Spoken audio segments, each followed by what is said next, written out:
Assalamualaikum warahmatullahi wabarakatuh. Hai, saya Meira.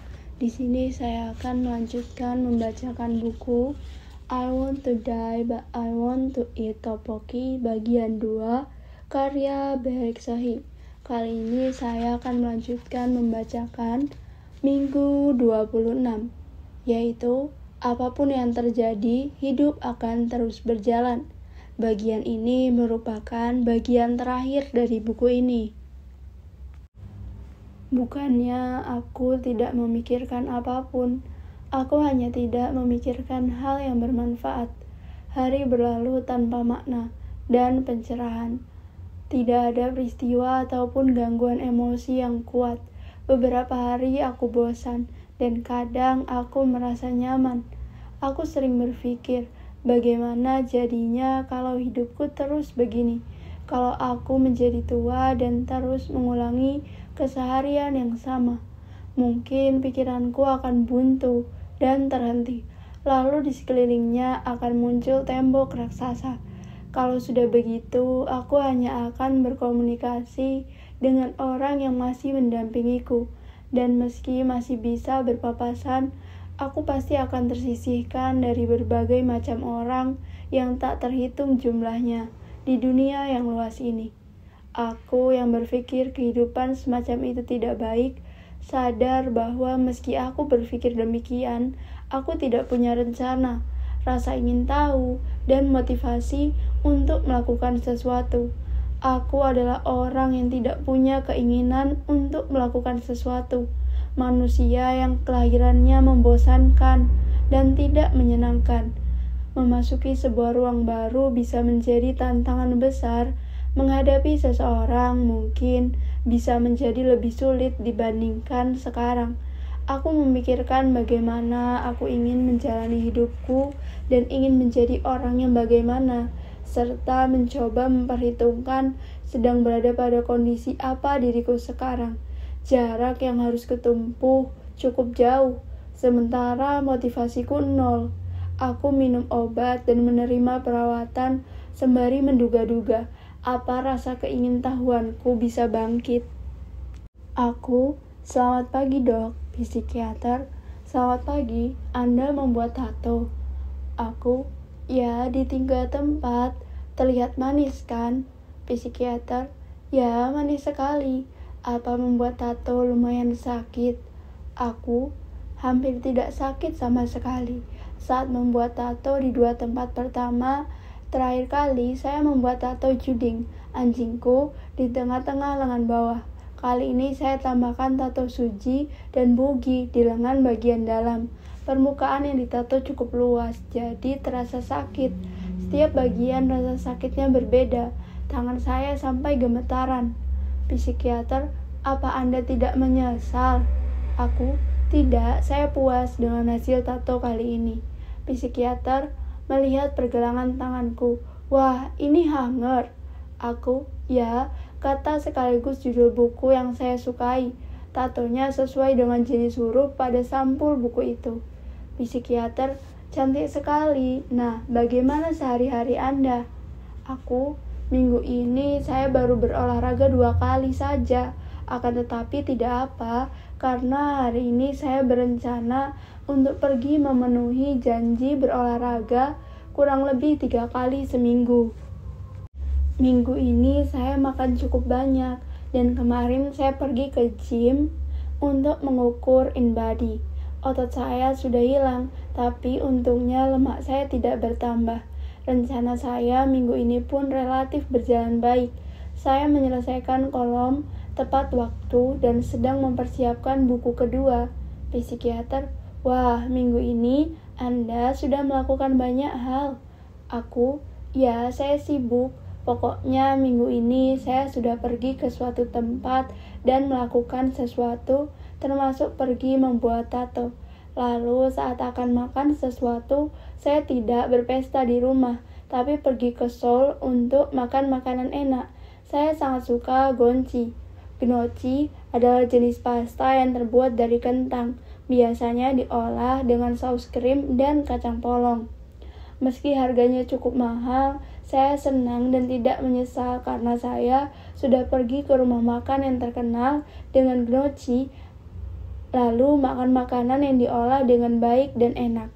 Psikiater, apa Anda menulis mail diary? Perlahan seakan beralih ke konsultasi diet.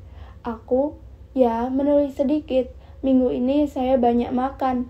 Psikiater, mungkin ada baiknya Anda memeriksa kebiasaan makan dengan membagi catatannya menjadi 2. Makanan yang Anda makan sesuai dengan rencana dan makanan yang Anda makan karena kesal. Pasti Anda makanan yang tiba-tiba Anda makan karena rasa lapar yang timbul karena emosi. Bagusnya Anda menulis tentang rasa lapar emosional itu dan rasa lapar sesungguhnya secara terpisah. Aku, jadi harus begitu. Hari Minggu dan Senin ini rasa lapar emosional itu tidak terlalu mengganggu. Akan tetapi, Senin memang agak lebih parah. Psikiater, kenapa Senin agak lebih parah? Aku, Senin ini saya merasa sangat lapar begitu bangun tidur. Biasanya tidak begitu. Sepertinya karena hari Minggunya saya banyak makan. Jadi saya terus berpikir bahwa saya harus menahan diri pada hari berikutnya. Gara-gara itu saya jadi stres dan hasrat untuk makan makanan sembarangan jadi lebih kuat. Selain itu, entah karena apa, kondisi saya sangat buruk. Saya tidak bisa beranjak dari tempat tidur. Saya juga membatalkan janji dengan personal trainer dan tidak bisa pergi ke rumah sakit. Psikiater, pukul berapa kira-kira kondisi Anda membaik? Aku, sekitar pukul 9 malam.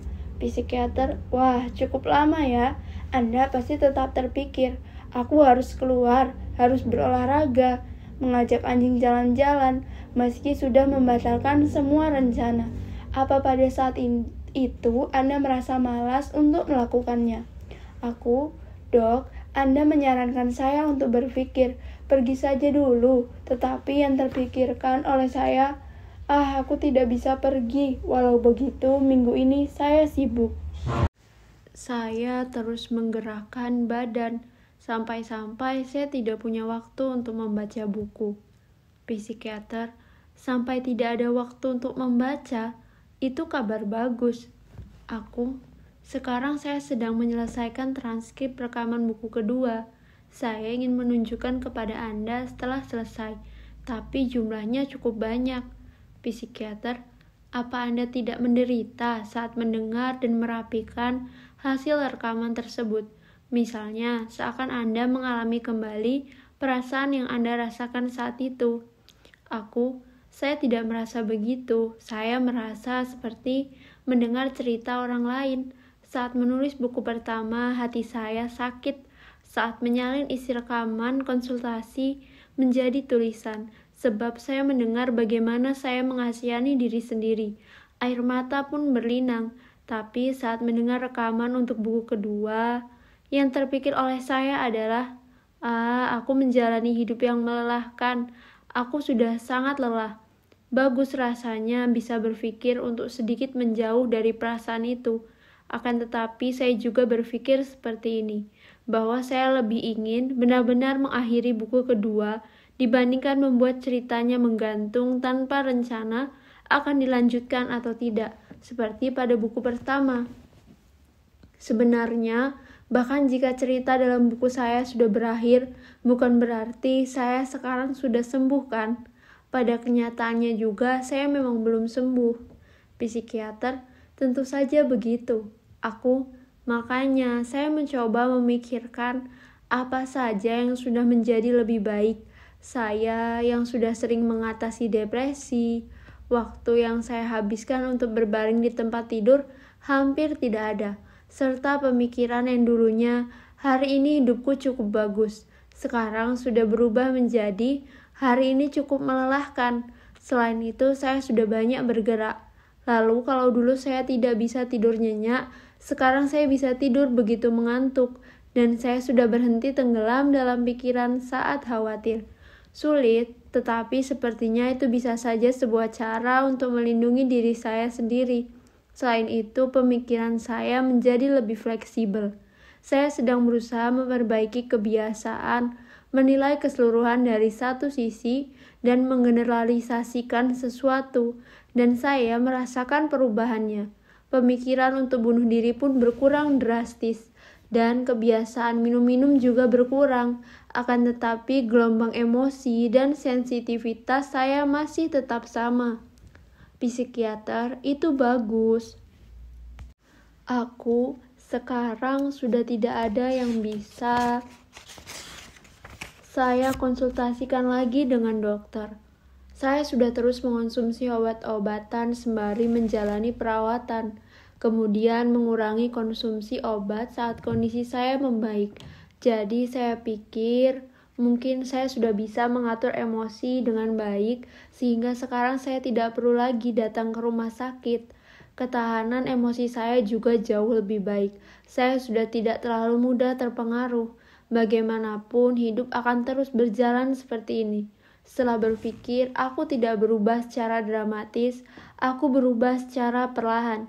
Dan walau sudah berubah, suatu saat aku mungkin saja kembali menjadi diriku yang dulu. Terbesit dalam benak saya bahwa yang terpenting adalah menerima hidup apa adanya. Psikiater, baik sosok yang dulu maupun yang sekarang, semuanya adalah sosok kita sendiri. Aku, tentu semuanya adalah saya sendiri. Psikiater, ya, Anda merasa aneh kan? Karena diri Anda saat itu yang Anda anggap sebagai sebuah kesalahan itu sekarang sudah di jalan yang benar. Aku, lebih tepat dibilang penyakit daripada kesalahan. Saya menganggap diri yang dulu sakit dan yang sekarang sudah sedikit lebih sehat.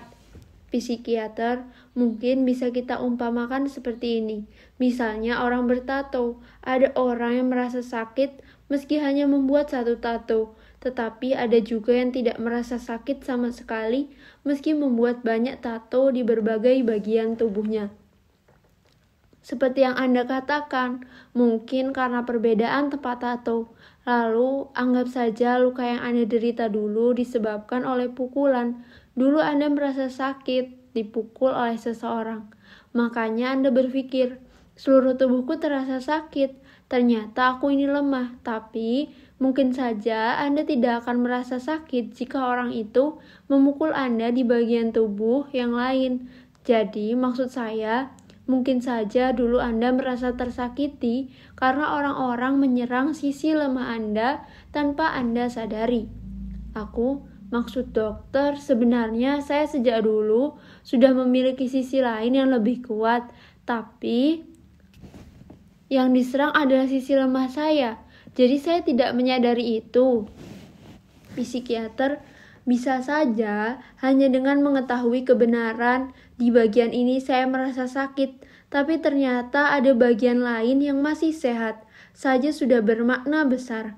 Dengan mengetahui kelemahan, kita bisa lebih melindungi bagian tersebut. Kalau begitu saya ingin menemukan kekuatan saya. Bagian apakah yang kuat dari diri saya? Selama ini saya selalu saja fokus pada kelemahan. Saya iri dengan orang-orang yang menyukai dan menikmati sesuatu karena mereka benar-benar tenggelam dalam aktivitasnya. Dengan sepenuh hati, dengan penuh gairah, tentu saya juga punya hal yang saya sukai. Akan tetapi, saya tidak benar-benar menyukai hal tersebut. Mungkin saya belum menemukan apa yang saya sukai, dan itu cukup menyedihkan. Saya iri dengan orang-orang yang bisa terus menyukai apa yang mereka sukai, tanpa peduli apa kata orang. Meski itu sesuatu yang sungguh tidak berguna, saya iri dengan keteguhan hati, toh aku yang suka. Jadi saya pikir saya juga harus fokus pada perasaan itu. Sebenarnya saya sangat suka ugly sweater atau sweater Natal. Tapi ugly sweater itu jelek dan kampungan, sesuai dengan namanya. Jadi beberapa kali saya tidak jadi membelinya karena saya pikir pola dan warnanya agak norak. Tapi kali ini saya berhasil membelinya. Psikiater, tidak begitu jelek kok, sweater Anda terlihat cantik. Saya akan mengenakannya sepanjang Natal. Soalnya setelah itu saya tidak bisa mengenakannya lagi. Psikiater, Dari tadi saya berpikir warnanya cantik. Aku, benarkah? Terima kasih. Di lain sisi saya merasa malu karena saya selalu kelihatan seperti orang yang tidak punya passion. Hidup setiap orang berbeda-beda. Kita bisa saja hidup meski tidak benar-benar menyukai sesuatu. Kita hanya tinggal menjalani hidup. Ada orang yang menyukai sesuatu secukupnya, kemudian merasa bosan. Ada juga yang semangatnya berapi-api, kemudian segera mendingin. Dan beberapa orang ada yang menjalani hidup setengah hati. Saya ingin sekali menjalani hidup dengan tergila-gila akan sesuatu dan tenggelam di dalamnya. Tapi yang terpikirkan oleh saya adalah, aku bukan orang yang seperti itu, jadi apa perlu aku menyangkal diri? Tak bolehkah aku hidup selayaknya diriku apa adanya? Sebenarnya saya terobsesi dengan buku, akan tetapi buku sulit diceritakan, dan orang-orang sepertinya kurang mengerti tentang buku. Sepertinya mereka berpikir bahwa saya berbohong.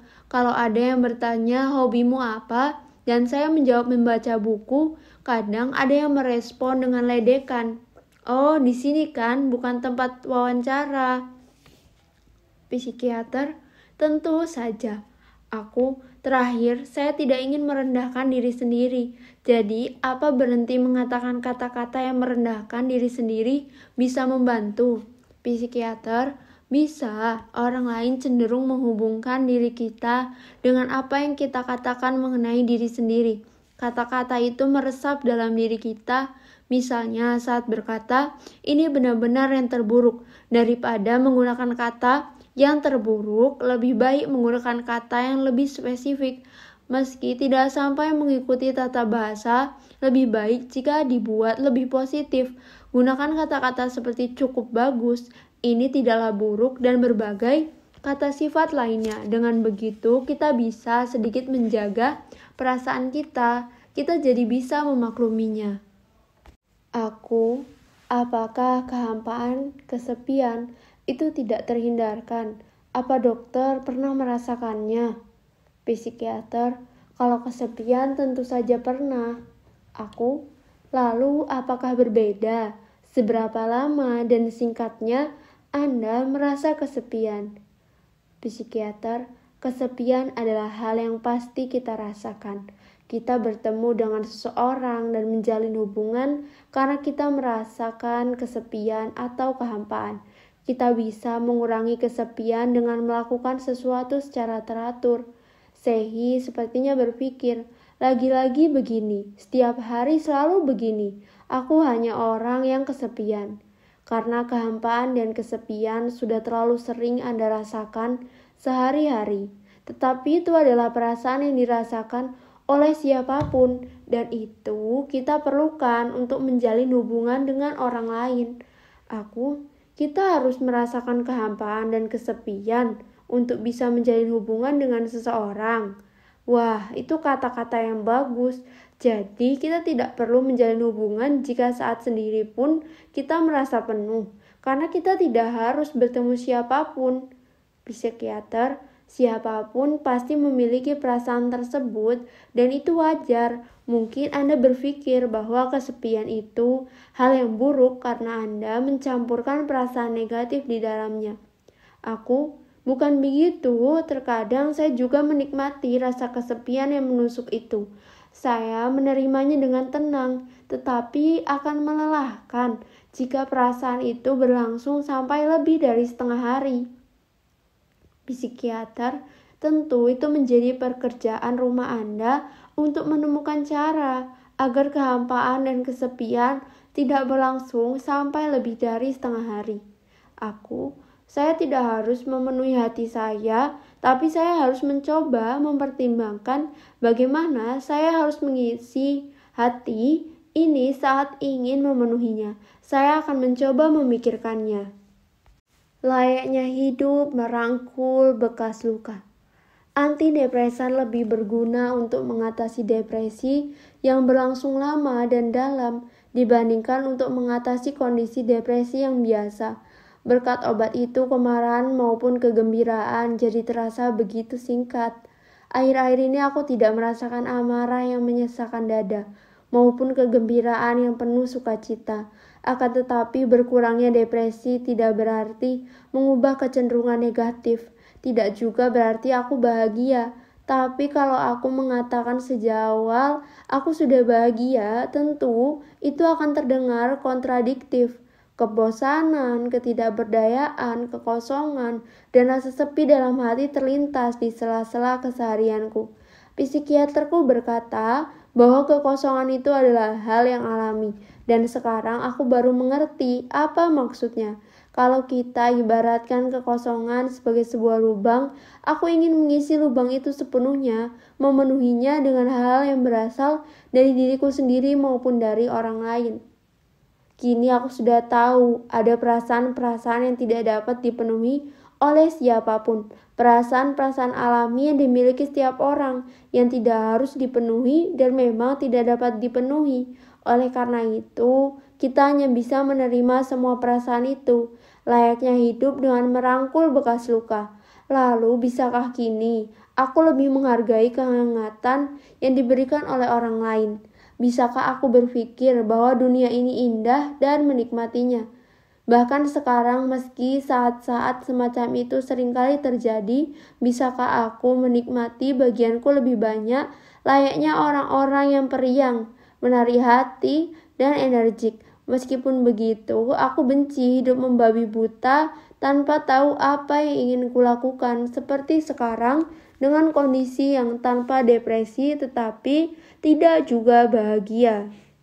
Penutup. Sekarang aku tidak membenci diriku sendiri. Bahkan saat sedang sendiri, kadang aku menutupi diriku dengan selimut sampai ujung kepala. Karena aku benci melihat diriku sendiri. Ada saat-saat ketika aku merasakan dorongan untuk memenuhi seluruh tubuhku dengan tato. Dan saat-saat aku merasa nyaman menutupi sebagian besar wajahku dengan kacamata di tempat yang gelap. Masa-masa ketika aku berharap aku bukanlah diriku. Panen terbesar yang kudapatkan dengan menjalani perawatan sembari menerbitkan buku adalah aku sudah tidak lagi membenci diriku sendiri. Bahkan untuk selanjutnya, aku akan terus menerima sosokku yang bersinar di setiap sudut mata dan hatiku. Dan aku akan mencoba untuk menghentikan kata-kata mengerikan yang ditujukan kepadaku.